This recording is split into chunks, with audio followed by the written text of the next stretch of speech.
दोस्तों बहुत बहुत स्वागत करता हूं आप सभी का। मोदी सरकार इस समय चारों तरफ से घिर चुकी है। मोदी सरकार एक भी सवाल का जवाब इस समय नहीं दे पा रही है। इस बीच लोकसभा के 200 सांसदों ने प्रधानमंत्री मोदी को ओपन लेटर लिख दिया है। मोदी सरकार इस समय चारों तरफ से घिर चुकी है। मोदी सरकार विपक्षी नेताओं के एक भी सवालों का जवाब देने में असमर्थ नजर आ रही है, असहाय नजर आ रही है। जनता भी मोदी सरकार से सवाल पूछती है, लेकिन जनता के सवालों को भी मोदी सरकार नज़रअंदाज कर रही है। मोदी सरकार जो कहती है वो बिल्कुल नहीं करती है, और जो नहीं कहती है वो कर देती है। एक भी वादा आप लोग बताइए जो मोदी सरकार ने कहा हो और पूरा किया हो। जनहित से जुड़े एक भी मुद्दे आप लोग बताइए कि मोदी सरकार ने यह वादा किया था और यह पूरा कर दिया।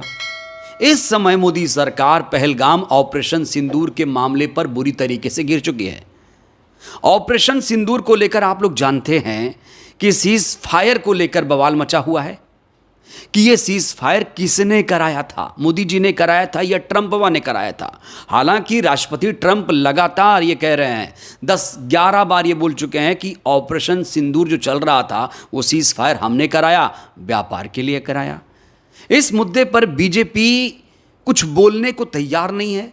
और मोदी सरकार के द्वारा जो डेलीगेशन भेजा गया था, 7 दलों का एक डेलीगेशन आपको पता ही होगा, जिसमें ओवैसी साहब भी नजर आ रहे हैं। ओवैसी साहब की बड़ी तारीफ आजकल अंधभक्त लोग भी कर रहे हैं। दोस्तों एक वीडियो मैं आपको दिखाना चाहता हूं, इस वीडियो को ज़रा देखिए, आपको लगेगा ही नहीं कि ये लोग ऑपरेशन सिंदूर या पहलगाम मसले पर दुनिया को बताने गए हैं कि हम कितने मजबूत हैं। ऐसे लग रहा है जैसे किसी फ्रेंड की पार्टी में ये लोग गए हैं गाना बजाना, खाना पीना करने। इस तस्वीर को, वीडियो को देखिए, यहाँ पर रेखा शर्मा गाना गाते हुए नजर आ रही हैं, हंसी ठिठोली चल रही है।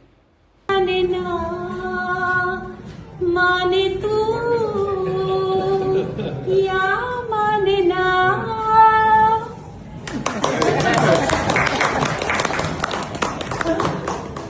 बड़ा सवाल यह है, क्या मोदी सरकार ने इन सांसदों को विदेश में गाना गाने के लिए भेजा था? इससे अच्छा तो ये होता कि गानों की एक प्लेलिस्ट ही बनाकर सभी देशों के प्रधानमंत्रियों को टैग कर देते, हमारी कूटनीति को समझने के लिए, कि वो लोग सुन लें। खर्चा और समय दोनों बच जाता। एक व्यर्थ दौरे को किस गंभीरता से लिया जा रहा है, एक मिसाल है ये दौरा। इस बीच लोकसभा के 200 सांसदों ने प्रधानमंत्री नरेंद्र मोदी को ओपन लेटर लिख दिया है, और इससे भाजपा में कहीं ना कहीं एक हड़कंप मचा हुआ है। विपक्ष के 200 सांसदों ने लेटर लिखकर मोदी सरकार की फजीहत शुरू कर दी है। जब से पहलगाम ऑपरेशन सिंदूर हुआ, तभी से लगातार विपक्षी दल ये चाह रहे थे कि एक विशेष सत्र बुलाया जाए, संसद का विशेष सत्र बुलाया जाए। कई तरीके के सवाल उठ रहे हैं लोगों के जहन में, लोगों के मन में, लोगों को उनके सवाल का जवाब नहीं मिल रहा है, और इसीलिए 200 सांसदों ने प्रधानमंत्री को ओपन लेटर लिखकर कह दिया है कि अति शीघ्र ये जो विशेष सत्र है बुलाया जाए। दोस्तों ऑपरेशन सिंदूर को लेकर आप लोगों के मन में भी कई तरीके के सवाल खड़े हो रहे होंगे कि इस ऑपरेशन सिंदूर से कितना फायदा हुआ, पाकिस्तान का कितना नुकसान हुआ, तमाम लोग जानना चाहते हैं। लेकिन जो सरकार है वो ऐसे लग रहा है जैसे इस जनता ने उसे चुना ही नहीं है, वो किसी सवाल का जवाब ही नहीं दे रही है। और अनिल चौहान जो सीडीएस हैं, उन्होंने कितना सीरियस एलिगेशन लगाया वो आप जानते होंगे। अनिल चौहान जो सीडीएस हैं, तीनों सेना के प्रमुख, उन्होंने एक बयान दिया है जिसको लेकर मोदी सरकार इस समय घिर चुकी है।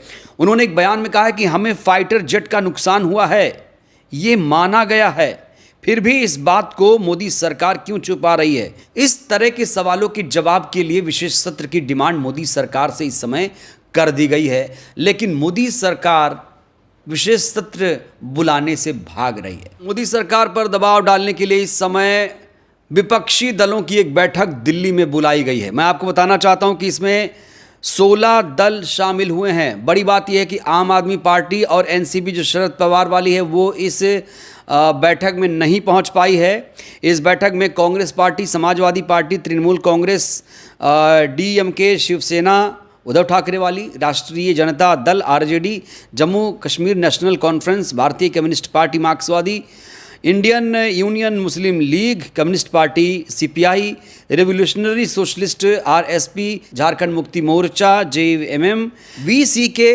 Kerala Congress, MDMK, Bharatiya communist party, Marxwadi Leninwadi liberation शामिल हुई। ऑपरेशन सिंदूर और आतंकवाद के खिलाफ भारत का पक्ष दुनिया के सामने रखने के लिए केंद्र सरकार ने जो 7 all party delegation world tour पर भेजा है, कहा जा रहा है कि हफ्ते के अंत तक ये सभी डेलीगेशन वापस भारत आ जाएंगे।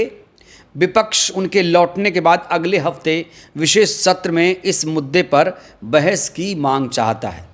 बड़ा सवाल यह है कि विपक्षी दल विशेष सत्र बुलाने की मांग क्यों कर रहे हैं। तो इसके पीछे एक बड़ी वजह है, विपक्षी दल चाहते हैं कि सरकार ऑपरेशन सिंदूर से लेकर अमेरिका द्वारा सीज़फायर की घोषणा, पाकिस्तान को वैश्विक तौर पर अलग करने और आतंकवाद को जड़ से खत्म करने जैसे तमाम मुद्दों पर अपनी बात रखें और राजनीतिक चर्चा करें।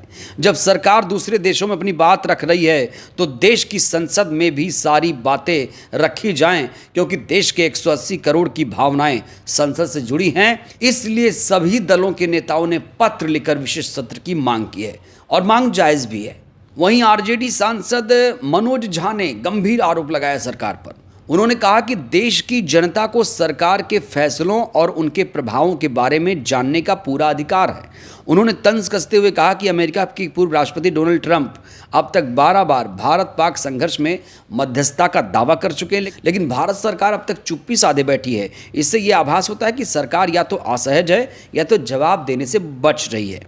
वहीं खड़गे और ममता बनर्जी ने भी विशेष सत्र बुलाने की मांग की है और खड़गे ने पत्र लिखकर कहा है कि पीएम मोदी ट्रंप के दावों पर सफाई देने के बजाय सशस्त्र बलों की बहादुरी का व्यक्तिगत श्रेय ले रहे हैं। क्या भारत और पाकिस्तान अब फिर से दोस्त बन गए हैं? संघर्ष विराम की शर्तें क्या थी? देश के 140 करोड़ लोगों को इसका जवाब मिलना चाहिए। हमने शुरू में आपको कहा कि 140 करोड़ की जनता ये चाहती है कि जो कुछ सवालात हैं, जो आशंकाएं हैं, जो शुबहा है, शक है, डाउट जो है, वो खत्म होना चाहिए। और जो 4 आतंकवादी पहलगाम में, याद करिए, जो 4 आतंकवादी जिन्होंने ये बर्बरता की थी, वो अभी तक पकड़े क्यों नहीं गए, मारे क्यों नहीं गए, ये भी अपने आप में एक बड़ा सवाल है। तो जैसे पुलवामा के नाम पर कहा जा रहा है कि वोट मांगा गया था, वैसे ही पहलगाम के नाम पर भी सत्ताधारी पार्टी के लोग वोट मांग रहे हैं। और ऑपरेशन सिंदूर को लेकर किस तरीके से होर्डिंग बिहार में लगाई गई थी, वो आप लोगों ने देखा होगा। और आपको ये भी बता दें, जो विदेश मंत्री एस जयशंकर हैं, वो भी ये बात कह चुके हैं कि जब ऑपरेशन सिंदूर लॉन्च हो रहा था तो पाकिस्तान को फ़ोन किया गया था कि हम ये ऑपरेशन लॉन्च कर रहे हैं। उसको लेकर भी सवाल खड़े हुए, विदेश नीति को लेकर सवाल खड़े हुए कि भाई इस तरह की ढिलाई कैसे बरत दी गई। क्या ऑपरेशन करने से पहले, हमला करने से पहले आप पाकिस्तान को ये जानकारी देंगे कि हम आप पर हमला कर रहे हैं? लेकिन मोदी सरकार इस मुद्दे पर चुप है, खामोश है। वो पहले तो कह रही थी कि हम घर घर सिंदूर बंटवा देंगे, लेकिन फिर बैकफुट पर आई। जब विरोध हुआ, 4 दिन बाद होश आया, फिर बीजेपी पलट गई और कहा कि हमने तो घर घर सिंदूर बांटने वाली कोई बात ही नहीं कही थी, ये तो एक अफवाह है। 4 दिन के बाद इन्हें होश आया, जब खेल पलट गया, जब लोग इसमें जागरूक हो गए, पति और पत्नियां चेतावनी देने लगे कि खबरदार, अगर हमारे घर पर सिंदूर भेजा तो इनको एहसास हुआ नहीं, ये तो खबर गलत थी। बड़े बड़े चैनलों ने, अखबारों ने इस खबर को प्रमुखता से छापा था कि भाई ऑपरेशन सिंदूर की सफलता के बाद अब घर घर 2 चुटकी सिंदूर भेजा जाएगा। कई लोगों ने तो ये भी तंज मारते हुए कहा, ममता बनर्जी ने कहा कि आप पहले अपनी पत्नी को सिंदूर भेज दीजिए प्रधानमंत्री जी, वो अच्छा रहेगा। और आपकी सिंदूर वो महिलाएं, सुहागन महिलाएं क्यों लगाएंगी किसी पार्टी का सिंदूर, जब उनके पति अभी जिंदा हैं? तो क्योंकि सिंदूर तो सुहागन के सर का ताज होता है। तो अब बीजेपी का दांव सारा उल्टा पड़ चुका है और बीजेपी सरकार दोस्तों बहुत बुरी तरीके से फंस चुकी है। आपको ये भी बता दें कि 500 रुपये का जो नोट है उस पर भी पाबंदी लगाने की बात कही जा रही है, क्योंकि आरबीआई की अभी रिपोर्ट सामने आई कि 37% 500 के जो नोट हैं वो फर्जी हैं, वो नकली हैं, जाली हैं। तो आप लोगों के घर में जो 500 का नोट पड़ा है उसको ज़रा चेक कर लीजिएगा, असली हैं या नकली ही हैं। तो कुल मिलाकर बीजेपी सरकार बुरी तरीके से घिर चुकी है। अब 200 सांसदों ने जिस तरीके से लेटर लिखा है उसका जवाब क्या देगी मोदी सरकार, देखना होगा। देखिए, विपक्ष जितना ज़्यादा मजबूत होगा लोकतंत्र उतना ही ज़्यादा मजबूत होगा। अगर विपक्ष कमज़ोर हो जाएगा तो लोकतंत्र खतरे में आ जाएगा, संविधान खतरे में आ जाएगा। बहरहाल दोस्तों, इस वीडियो में इतना ही। मोदी सरकार से आप किस सवाल का जवाब चाहते हैं, आप लोग राय दीजिए। बहुत बहुत धन्यवाद।